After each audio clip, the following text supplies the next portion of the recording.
இயேசுவில் அன்புமிக்க சகோதர சகோதரிகளே, பெற்றோர்களே, பெரியோர்களே, நாம் ஒவ்வொருவரும் குழந்தைகள் போல் மாற வேண்டும் என்று இறைமகன் இயேசு கிறிஸ்து நமக்கு அழைப்பு கொடுக்கின்றார். அப்படி மாறினால் மட்டுமே விண்ணகத்தில் நாம் நுழைய முடியும். அப்படின்னா எத்தகையதொரு குணநலன்களோடு பண்புகளோடு இந்த குழந்தைகள் இருக்கின்றார்கள் சொல்லுங்கள். நான் நல்லா அவங்கள்ட்ட நீங்கள் பார்க்குறீங்க. இன்னும் இப்படி முடித்தா என்னமோ குழந்தை பிள்ளையே பார்க்காத மாரி இருந்தால் இப்படி என்னென்ன பண்பு நலன்களை குணநலன்களை நீங்கள் பார்க்கின்றீர்கள்.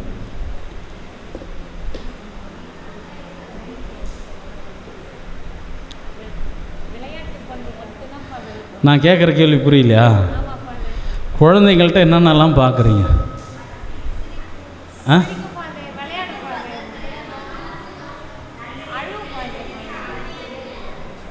நல்லது எதுன்னு கெட்டது எதுன்னு தெரியாது. போட்டி பொறாமை இருக்காது. விளையாட்டுத்தனமாக இருக்கும். அதுவும் சிரிக்கும், அழுவும் சிரிக்கும், பொய் சொல்லாது, கபடற்ற உள்ளம் கொண்டது, மாசு மறுவற்றது. அதான் கபடற்றதுன்னு சொல்லிட்டாங்க. என்ன சொல்லிக் கொடுக்குறோமோ அதை அப்படியே செய்யும். என்ன சொல்லிக் கொடுக்குறோமோ அப்படி செய்யும். இதெல்லாம் குழந்தைகளிடம் நாம் காண்பது. புரியுதுங்களா? அதுகளுக்கு பகையாளி யார், எதிராளி யார், கூட்டாளி யார் என்ற வித்தியாசம் பாகுபாடு கிடையாது. ரூபா நோட்டுக்கும் சாதா நோட்டுக்கும் ரெண்டை கொடுத்தாலும் என்ன பண்ணோம்? கிழிச்சு போடும். புரியுதுங்களா? இதுதான் அவருடைய குணநலன். எங்கேயும் வேறுபாடு பாராட்டுவதில்லை, யாரையும் ஒதுக்கி வைப்பதில்லை, யாரையும் எதிரியாக தங்களுடைய வாழ்வில் எண்ணாதவர்கள் இந்த சிறுவர்கள், குழந்தைகள். ஆனால் நீங்களும் நானும்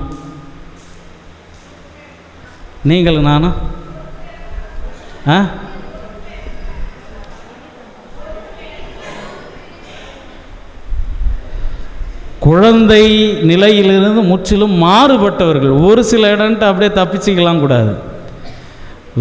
விரோதம் உண்டு, குரோதம் உண்டு, பகை உண்டு, காழ்ப்புணர்ச்சி உண்டு, பொறாமை உண்டு, வேறுபாடு உண்டு, எல்லாமே நம்மிடம் இருக்கின்றது. அதனால தான் அந்த குழந்தைகளை போன்று கபடற்றவர்களாக மாறாவிட்டால் விண்ணகத்திற்கு நாம் செல்ல முடியாது என்று இறைமகன் இயேசு கிறிஸ்து நமக்கு சுட்டி காட்டுவதை நாம் பாருங்கள். எதிரி வாழ்ந்தான்னா 8 நாளைக்கு பட்டினி கிடக்கும். வயிற்றுல குத்திக்கும், மாச்சிக்கும். அவன் இப்படி இருக்கிறானே, இப்படி இருக்கிறானே. அதுதான் நம்மளுடைய யதார்த்தம்.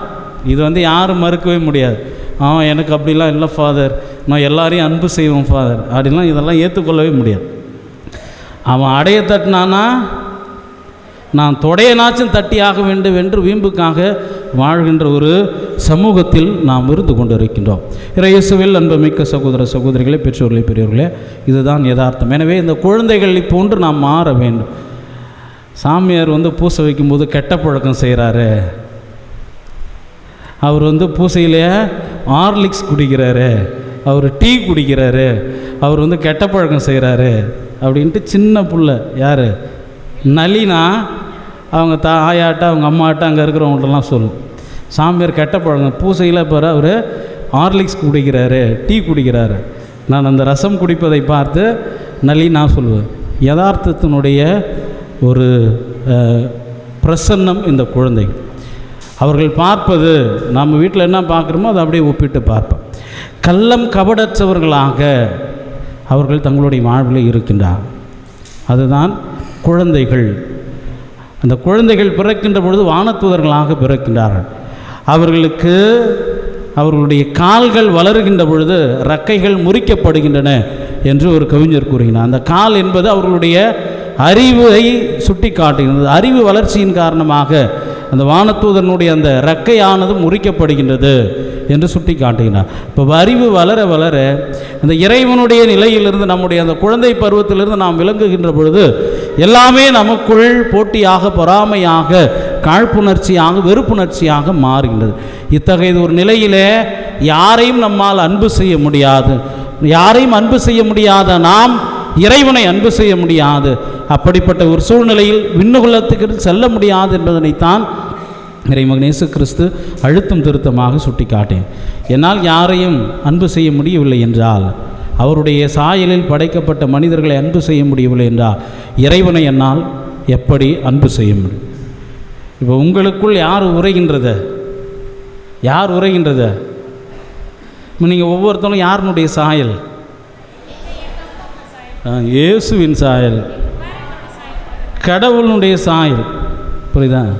கடவுள் தன்னுடைய உயிர் மூச்சை நமக்குள் செலுத்தி நம்மை உருவாக்கினான், நம்முடைய ஆதி பெற்றோரை என்று நாம் வாசிக்கின்றோம் விவிலியத்திலே தொடக்க நுழைவார். அப்போ நமக்குள் இருப்பது யாருனுடைய உயிர் மூச்சு?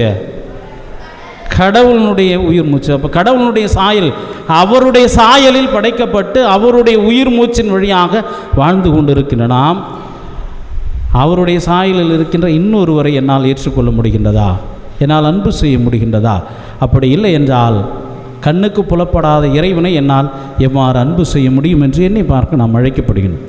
இங்கேயே அதற்கு தடை இருக்கின்ற பொழுது விண்ணுலகத்தில் நம்மால் செய்ய முடியாது என்பதனைத்தான் இந்த ஞானிகள், அறிஞர்கள், அவர்களெல்லாம் அறிவில் சிறந்தவர்கள், நிறைய கற்றுக்கொண்டவர்கள், அவர்களுக்கு நீர் இதை வெளிப்படுத்தவில்லை. மாறாக இந்த குழந்தைகள் இந்த உலகத்தில் எப்படி இருக்கின்றார்களோ அதுபோன்று அவர்கள் மாறினால் மட்டுமே அது சாத்தியம் என்று இறைமகன் இயேசு கிறிஸ்து சுட்டி காட்டுவதை நாம் பார்க்கணும். அன்புமிக்க சகோதர சகோதரிகளே, பெற்றோர்களே, பெரியோர்களே, எனவே நம்முடைய வாழ்வில் இந்த குழந்தைகள் நமக்கு பல பாடங்களை கற்றுத்தருகின்றன. ஆனால் அநேக நேரங்களில் நாம் அவர்களுக்கு பாடங்களை கற்றுத்தருகின்றவர்களாக இருக்கும். அந்த வீட்டுக்கு போகக்கூடாது, இந்த வீட்டுக்கு போகக்கூடாது, அவங்கள்ட்ட பேசக்கூடாது, இவங்கள்ட்ட பேசக்கூடாது. அது கேட்குமா? அது குடுன்னு ஓடி நிற்கும். அப்படின்னா என்ன? எனக்கு யாரும் எதிரி கிடையாது, எனக்கு யாரும் பகையாளி கிடையாது, எனக்கு யாரும் பங்காளி கிடையாது, அனைவரும் சமம். ரூபா நோட்டுக்கும் சாதா நோட்டுக்கும் வித்தியாசம் தெரியவில்லை என்றாலே எத்தகைய ஒரு அற்புதமான ஒரு சூழல் பாருங்கள். ரெண்டையுமே அது கிழிச்சு போடும், இல்லைன்னா வாயில் வைக்கும். ஆனால் நாம் ரூபா நோட்டு எது, 2000 ரூபா நோட்டு எது, சாதாரண தாள் எது அப்படி என்பதிலே கண்ணும் கருத்துமாக இருப்போம். எனவே இந்த குழந்தைகளை போன்று நாம் மாற வேண்டும் என்று இறைமகன் இயேசு கிறிஸ்து நமக்கு அழைப்பு விடுக்கின்றார். எனவே இயேசுவில் மிக்க சகோதர சகோதரிகளே, பெற்றோர்களே, பெரியோர்களே, எந்த கசப்புணர்வோடும் நாம் வாழ்கின்ற பொழுது எதையுமே நாம் சாதிக்கப் போவது கிடையாது. உங்களை பார்த்து நான் பொறாமைப்படுகின்றேன், வெறுப்பு கொள்கின்றேன் என்றால் எனக்கு நானே என்ன பண்ணிக்கிறேன்? வேட்டு வைத்துக் கொள்கின்றேன். இன்று உளவியல் ரீதியாக ஒரு மனிதனுக்குள் இருக்கின்ற அந்த அழுத்தம், பிற மனிதரை பார்த்து அந்த பொறாமையின் காரணமாக, வெறுப்பின் காரணமாக வருகின்ற அழுத்தத்தின் காரணமாக பல்வேறு நோய்கள் ஒரு மனிதனுக்குள்ளாக தாக்குகின்றன. ஒரு சிலவங்களாம் சொல்லுவாங்க, அவனை பார்த்தாலே அவளை பார்த்தாலே பத்துது, படைபடையாக தீயுது அப்படின்வாங்க. அப்படின்னா எவ்வளோ வன்மம் இருக்குன்னு பார்த்தேன். அப்போ அப்படி இருக்கின்ற பொழுது எத்தகையது ஒரு மாற்றம் உடலுக்குள் ஏற்படும் என்று எண்ணி பார்க்க நாம் அழைக்கப்படுகிறோம். அன்புமிக்க சகோதர சகோதரர்களே, எனவே இந்த பகைமை உணர்வை, வெறுப்புணர்வை அறவே அகற்ற நாம் அழைக்கப்படுகிறோம்.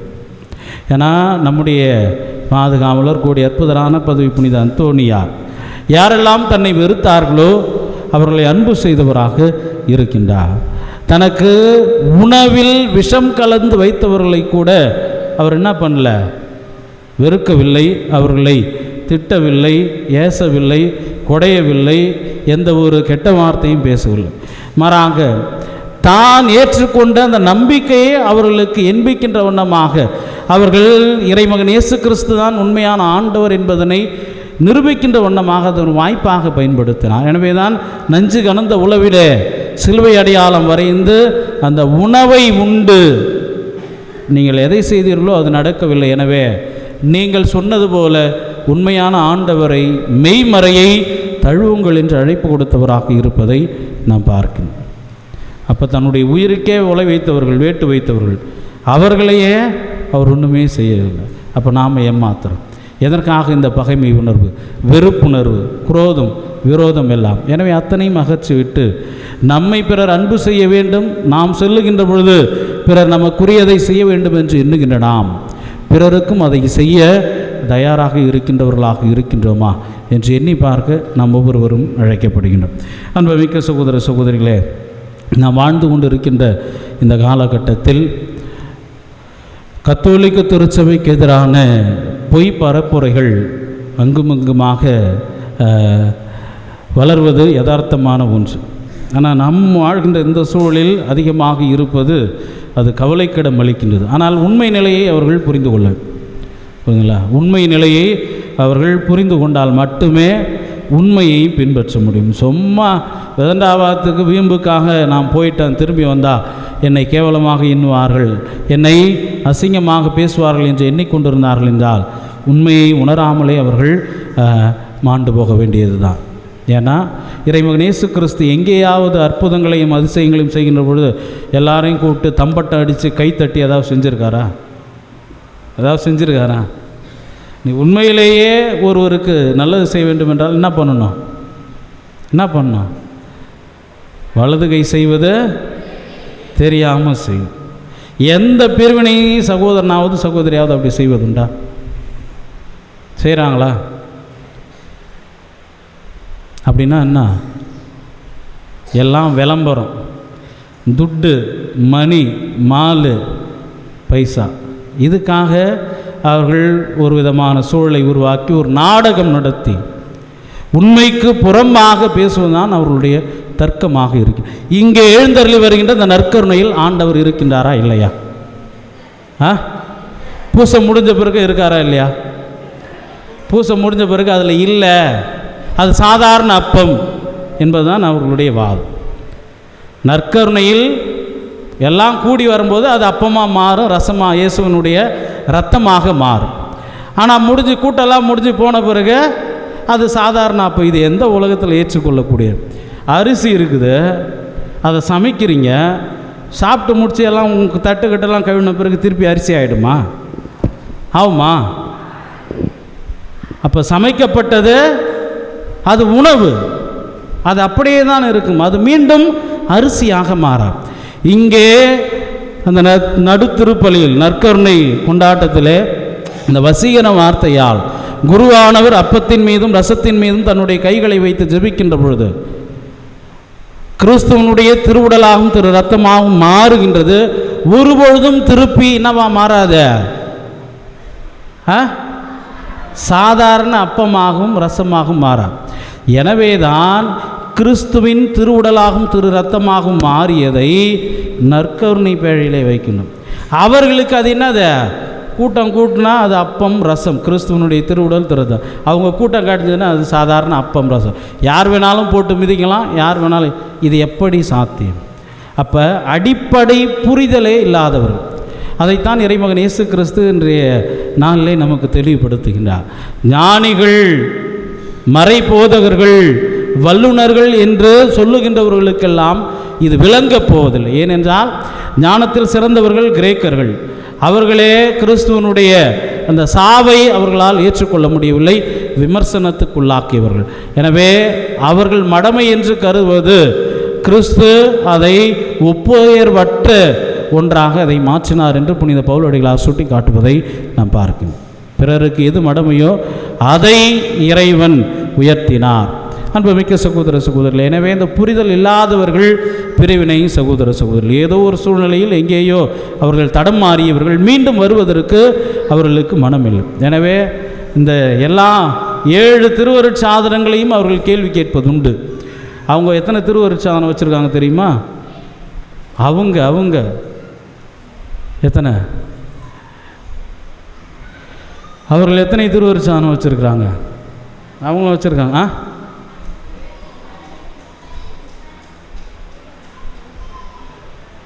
இதெல்லாம் நாம் தெரிஞ்சுக்கணுமா?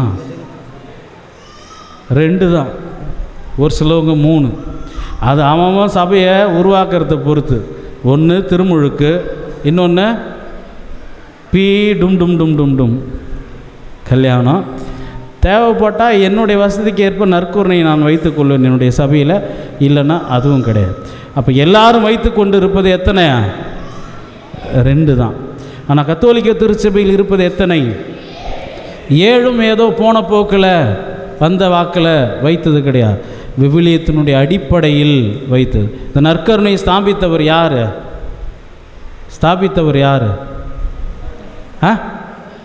யார்? இயேசு. ஒரு அம்மா கேள்வி கேட்டிருக்கிறாங்களாம், உங்களுக்கெல்லாம் நற்கருணை எப்படி வாங்கணுன்னே தெரியல, நீங்கள் பாட்டிங்க போகிறீங்க, நாக்கு நீட்டுறீங்க, வாங்கிட்டு வந்துடுறீங்க, ஒரு பக்தி இல்லை, ஒரு விசுவாசம் இல்லை அப்படின்னு இருக்கிறாங்க. நான் ஏற்றுக்கொள்கிறேன். புரியுதுங்களா? அவனவன் செய்வதற்கேற்ப அவனவன் கூலி பெறுவான். இயேசுனார் உட்காந்தார்ல, எத்தனை சீடர்கள் உட்காந்தாங்க? 12 பேர். அதில் ஒரு ஆள் யார்? யார் அவன்? இயேசுவை காட்டி கொடுக்குறவன் தானே. அப்போ அவனும் அந்த நற்கருணையில் பங்கு கொண்டானா இல்லையா? பங்கு கொண்டானா இல்லையா? இயேசுனார் அவனை போ அப்படின்னு நான் சொன்னார் கிடையாது. அவனவனுடைய செயலுக்கேற்ப அவனவன் கூலியை பெறுவான். நீ என்ன உள்ளத்தோடு இந்த நற்கருணையில் வந்து பங்கு கொள்கின்றாயோ அதற்குரியதை நீ பெற்றுக்கொள்ளா. இப்போ இவங்க மட்டும் இப்போ சொல்கிறாங்கல்ல, ஒரு அம்மா சொல்லியிருந்தாங்க, இவங்களாம் எப்படி வாங்குறாங்க ஒரு இது இல்லை. இப்போ இவங்க தூய்மையானவர்கள் இவங்க எப்படி நம்புறது? பாஸ்டர் பரிசுத்தம் படுத்திடுவார? இயேசுநாதர் பாவங்களை மன்னிக்கக்கூடிய அதிகாரத்தை யாரு கொடுத்துருக்கிறாரு? யாரு கொடுத்தாரு? யாருக்கு? திருத்தூதர்களுக்கு கொடுத்தார். நீங்கள் எவருடைய பாவங்களை மன்னிப்பீர்களோ அவருடைய பாவங்கள் மன்னிக்கப்படும். இப்போ திருத்தூதர்களுடைய வழித்தோன்றல்கள் யார்? திருத்தந்தை, ஆயர்கள், குருக்கள். அப்போ பாவ சங்கீர்த்தனம் கேட்கின்ற பொழுது அங்கே அமர்ந்திருப்பவர் குருவானவர் இல்லை, கிறிஸ்துவ அங்கே பிரசன்னமாகி இருக்கின்றார். அதுதான் நம்முடைய நம்பிக்கை. அதைத்தான் இறைமகன் இயேசு கிறிஸ்து. அப்போ ஒப்புரவு என்கின்ற அருட்சாதனம் எங்கே பதியப்பட்டு இருக்கின்றது? விவிலியத்தில் இறைமகன் இயேசு கிறிஸ்துவால் அந்த அதிகாரம் கொடுக்கப்பட்டிருக்கு. இவர்கள் யார் பாவத்தை மன்னிக்க? இயேசுநாதர் கொடுத்துருக்காரா? உனக்கு யாரா இந்த அதிகாரத்தை கொடுத்தது? நற்செய்தியை போதிக்க உனக்கு யார்? இயேசுநாதர் உன்ட்ட கொடுத்தாரா? அப்போ நீ போதிக்கும் பொழுது அவர் செய்ய சொன்னதை நாங்கள் செய்வதற்கு எது தடையாக இருக்கின்றது?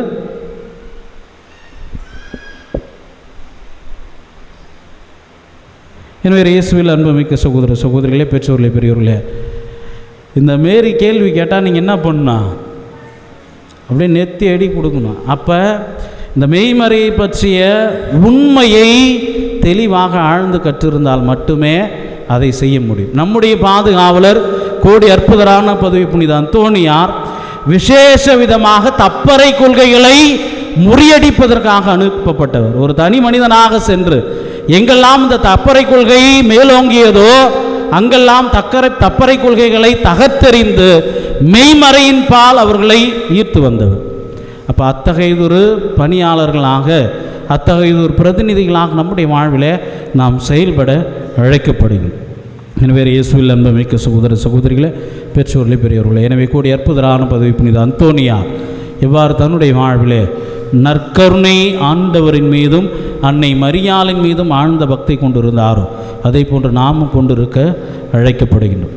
புனித அந்தோனியார் அன்னை மரியாளை பற்றி கூறுகின்ற பொழுது, அன்னை மரியாள் கலங்கரை விளக்காக இருந்து கொண்டிருக்கின்றார். கலங்கரை விளக்கு என்ன பண்ணோம்?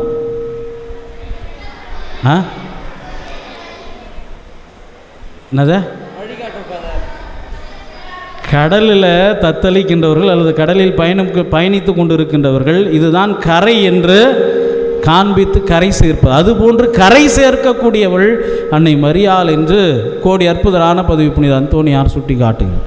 அப்படின்னா எந்த அளவிற்கு அன்னை மரியாளை தன்னுடைய வாழ்வில் அவர் போற்றி இருப்பார், புகழ்ந்திருப்பார், அன்னை மரியாளினுடைய அந்த பரிந்துரையை பெற்றிருப்பார் என்று எண்ணி பார்க்க நாம் ஒவ்வொருவரும் அழைக்கப்படுகிறோம்.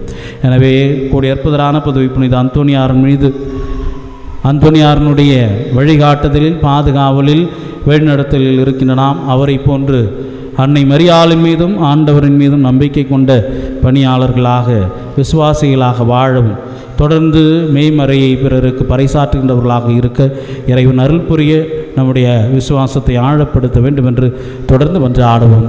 இறைவன் உங்களையும் என்னையும் நிறைவாக ஆசீர்வதிப்பாராக. ஆமேன்.